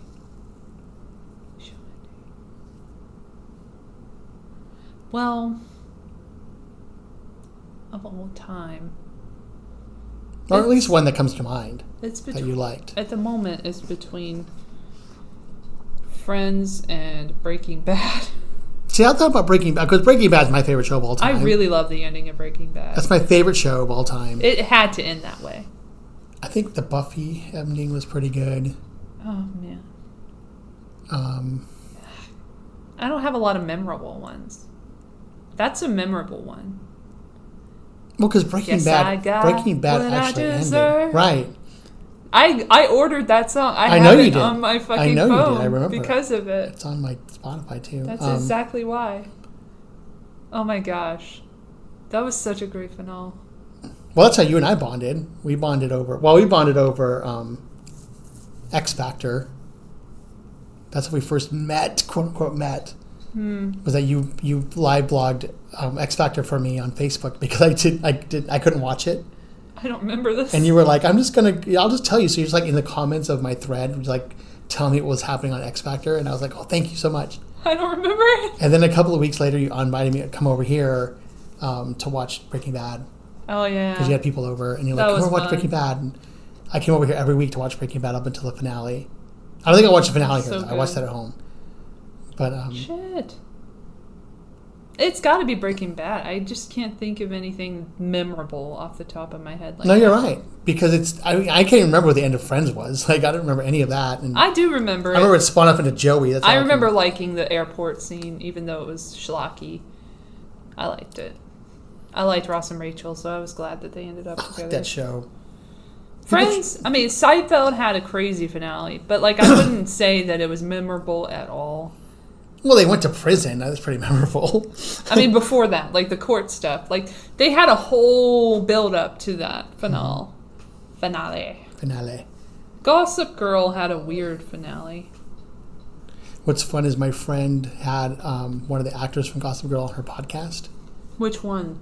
The guy that played A. The guy that played A. Like he was like the one they didn't know. No one knew who he was. That's not Gossip Girl. Oh, is it? Which one is that? That's Pretty Little Liars. Oh. It's sad that I know that, but I do. That was Gossip a bad Girl finale. had a mystery character too, and like I don't know. The OC. No. Yeah, she had a mystery. She had a guy on there playing like a mystery character, and he like spilled the beans with us on our podcast. Like he was this guy. Oh, they messed up when they made for that one season. They made Ezra Fitz. His name is not Ezra. Fitz. They made Fitz. His name is Ezra. I don't know what I'm doing. But anyway, they made him into A and made him a creepo who was stalking a 16-year-old girl in the very beginning of the series, which he already had like made out with a 16-year-old in the first episode. So they didn't have to do anything more to damage his character. But they said, Wait, what show are you talking you know what, about that wasn't enough. PLL, Pretty Little Liars. Oh, okay. This was when they were like changing it up. They were like, hey, nobody's going to suspect this guy. You know, it turns out he was writing a book the entire time about the friends of Allison. And one of them happened to be the girl that he was seducing in the very first season, who happens to be 16 and his student now. So they had to ruin his character completely, but then they tried to fix it later, and it was just like so awkward when they did. But everybody was so pissed about that. When that happened, they were like, really? You're going to make him A? Nobody expected him to be A the entire time. And yet they were like, you know what? We got this. We're going to figure this out. And I don't think that's from the books. I think they were just bullshitting. I think they were just like... I know nothing about that show, except for that It's based on a book series, but like they totally like went off the rails for that part. And then he ends up marrying her at the end, so it's all good. It's fine. But... you know, it was already weird, and they had to make it even weirder. Yeah. I don't know that show. Oh my gosh. That's That's it. Yeah, that's all I can do. I gotta eat dinner now. Oh, dinner time. Dinner time. I got some pizza. Oh, that's right. You said. Okay, guys. Thank you so much for joining us for this lovely episode of the show. Mostly talking about politics, our favorite thing in the world, and religion a little bit. Also our second favorite. And again, this has been Stephen Robles. Hi. And your co-host, Elle Latham. And where can they find you next? Where are you going to be? What are you doing? You're doing something. Oh, checking to see when the bus is coming. Not just that. Oh, well, I'm actually working on something called the 10-Minute Play Festival at the Town Street Theater at the Stella Adler Theater Complex. They are opening up in April, I think April 25th, maybe a little earlier than that, I forget when. I don't know, look it up. 10-Minute Play Festival, Town Street Theater, Stella Adler, Hollywood. I'm stage managing the play festival.